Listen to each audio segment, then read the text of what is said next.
programs, also known as emissions trading, is a market-based approach to dealing with pollution. There are two main methods whereby the government can deal with pollution. First, a command and control method, and second, an allowance method. Under the command and control method, the government prohibits a company from polluting the environment over a certain amount and will penalize that company, either through fines, taxes, or otherwise, if it does not comply with that regulation. In contrast, with an allowance method, the government sets a pollution cap, meaning a ceiling on how much pollution there can be in the environment as a whole, and gives each company a certain number of credits that will allow that company to pollute based on the cap. Then everyone is allowed to buy and trade those credits among themselves, depending on how much they actually need. A company will only be penalized by the government if it pollutes over the number of credits that it holds in its name, either the credits that it received from the government or the credits that it bought in the market. Let's walk through an example of how cap and trade programs work. Let's assume that the government sets a cap of 100 tons of carbon emissions within a year. There are only two people in the market that pollute, Bob's Smokestack and Sammy's Smokestack. The government gives each of Bob and Sammy 50 tons of carbon emissions credits for them to use within the year. The problem right now, though, is that Bob actually uses 60 tons of carbon emissions each year. So Bob thinks to himself, either I need to buy cleaning equipment so that I clean my company and my factory to make it so that I only have 50 tons of carbon emissions a year, which is what the government wants, or I go to the market and I buy the extra 10 credits that I actually need. So Bob decides to go talk to Sammy and see if Sammy has any credits that he wants to sell. As it turns out, Sammy does. Sammy actually only uses 40 tons of carbon emissions each year, which means that he has 10 credits left over to sell from what he got from the government. So Sammy decides to sell his credits to Bob. Bob is happy because he can keep making 60 tons of carbon emissions a year without being penalized by the government.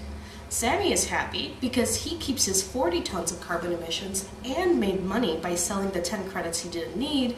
And the government is happy because carbon emissions stayed below the 100-ton cap. Cap and trade programs can be used for a variety of pollutants, including carbon emissions, acid rain, and others. Depending on the pollutant, cap and trade programs can also be implemented at a local level, like the Illinois Emissions Reduction Market System, at a national level, like the Acid Rain program in the Clean Air Act of the United States, or at an international level, like the Kyoto Protocol. Cap and trade programs are not a perfect solution to solving the pollution problem, but they definitely are a way for the government to try to help the environment while allowing the market to regulate itself through credits trading.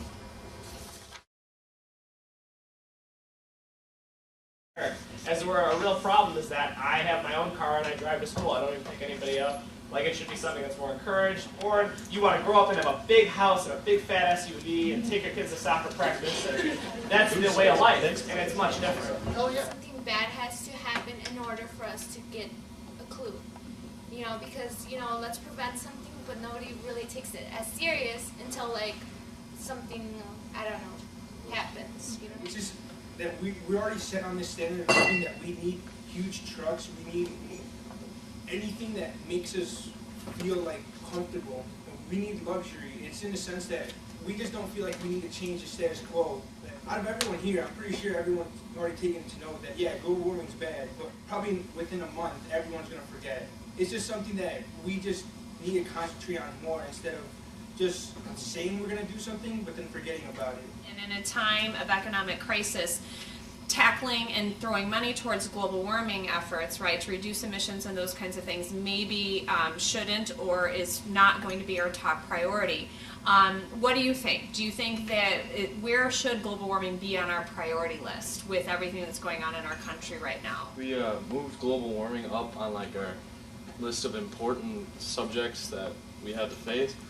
We could essentially knock out two birds with one stone because yes, we all want a car, but do we need the giant SUV? No. Or we could put more jobs into developing, you know, the eco-friendly cars, which could, you know, get more people to work, and then we also have non-polluting cars. So if we could knock out the two with one stone of, trying to be more proactive instead of saying, oh, our world's being destroyed, we better do something now, it could help the economy while preventing.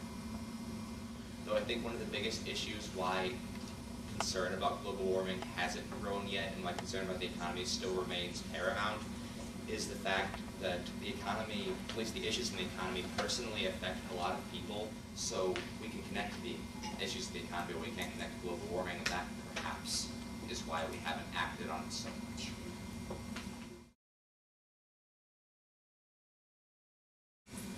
I'm kind of in the middle between it because I feel like there's a lot of pros and a lot of cons towards it.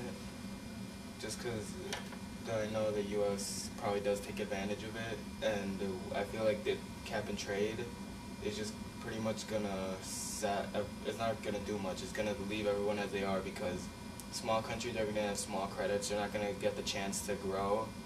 Big countries that are already like doing good, like the U.S. or China, that have a lot of credits, are gonna like maybe grow, probably just stay where they are, and so it's not really gonna benefit anyone. It's just gonna keep everyone where they are. But I think we do need one just to improve it a little.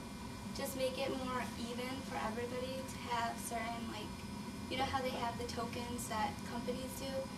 It doesn't matter if they sell them because anyway, those would be the tokens for the other company. So the same emissions are going to get released either way. Well, the thing that makes me say no is that it affects a lot of the people's jobs, and it'll affect our economy a lot, and our economy is already really bad.